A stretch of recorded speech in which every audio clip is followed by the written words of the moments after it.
देखिए, जब इस देश को धर्मनिरपेक्ष होने की बात कही जाती है तो धर्मनिरपेक्षता की शुरुआत कहां से हुई? भगवान राम ने जब लंका पर विजय प्राप्त की थी तो क्या उसको अपने में मिलाया था? नहीं।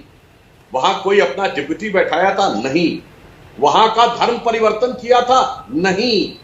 बल्कि वहीं के एक व्यक्ति को बैठाकर कहा कि साहब आप रहिए, आप चलाइए। और वो धर्म और अधर्म का युद्ध था ना अंजना जी। परंतु जब रावण जमीन पर पड़ा हुआ था तो उन्होंने अपने भाई लक्ष्मण को जाके भेजा कि ये अधर्म की तरफ है मगर इसके अंदर कुछ ज्ञान, कुछ गुण है, जाओ इसके चरणों के पास खड़े होके गुरु के रूप में इससे सीख के आओ। यहां से सेक्युलरिज्म शुरू होता है कि जिसको, जो तुम्हारे धर्म के विरुद्ध भी है, उसके अंदर भी कोई क्वालिटी है तो उसको एक्सेप्ट किया। और इसी वजह से इंडिया दुनिया का एकमात्र देश है जिसने ना आज तक किसी पे इन्वेजन किया, न किसी का एनेक्सेशन किया, न कभी कन्वर्जन किया। तो भगवान राम का मंदिर इस वर्ल्ड की जियोपॉलिटिक्स में, जबकि हम देख रहे हैं हमारे पड़ोस में ही एनेक्सेशन, इन्वेजन सब कुछ चल रहा है और दूसरी तरफ कन्वर्जन चल रहा है। ये मानवीय मूल्यों का सबसे बड़ा प्रतीक होगा जो ओवैसी साहब को समझ में नहीं आता और प्रधानमंत्री जी को इसलिए अवश्य जाना चाहिए। और दूसरा मैं उदाहरण देना चाहता हूं, तो बार बार बाबरी की बात करें, तभी टेक्निकल जवाब बाद में दूंगा। ये बताइए, बाबर यहां क्या करने आया था? भजन करने आया था?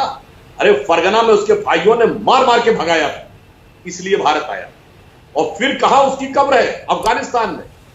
यानी उसको अपने मुल्क में कोई कब्र भी नहीं मिली। तो एक वो बाबर की विरासत और दूसरी तरफ भगवान राम का वो प्रतीक कि भरत खड़ाऊ रख के शासन कर रहे हैं। लेकिन सुधांशु जी वाली पीढ़ियों को हम बताएंगे कि 400 साल तक यहाँ पर बाबरी मस्जिद थी, 92 में ढा दिया इन लोगों ने।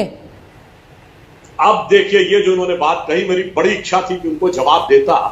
और ये इतना बड़ा झूठ है कि 400 साल तक वहां मस्जिद थी। और जो इन्होंने कहा कि प्रधानमंत्री जी ने 1200 साल की गुलामी का, दोनों बातें कनेक्ट करके जवाब देता हूं।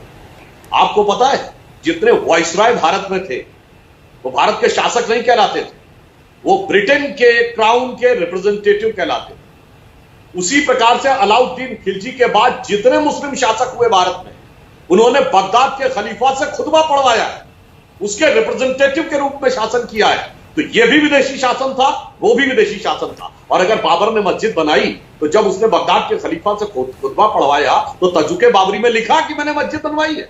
यानी भगवान राम का मंदिर तोड़ के बनवाने में सफल हो गया, कब्जा करने में, और उल्लेख ही नहीं किया उसने अपनी किताब में। बाबर नामा कोई उल्लेख नहीं।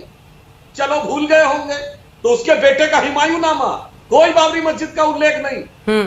उसके बाद आ जाइए आईने अकबरी, कोई बाबरी मस्जिद का उल्लेख नहीं।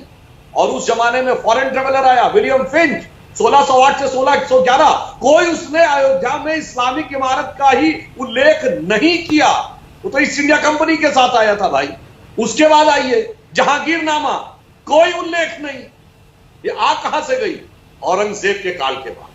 जोसेफ डिफेंसलर आता है 19वीं सेंचुरी में, 1800 के बाद, तब वहां वो कहता है कि एक हिस्सा है जिसपे हिंदू लोगों ने अपना संघर्ष करके किया हुआ है, एक हिस्सा है जिसको कि वो मस्जिद कहा जाता है, दोनों के बीच में संघर्ष चल रहा है।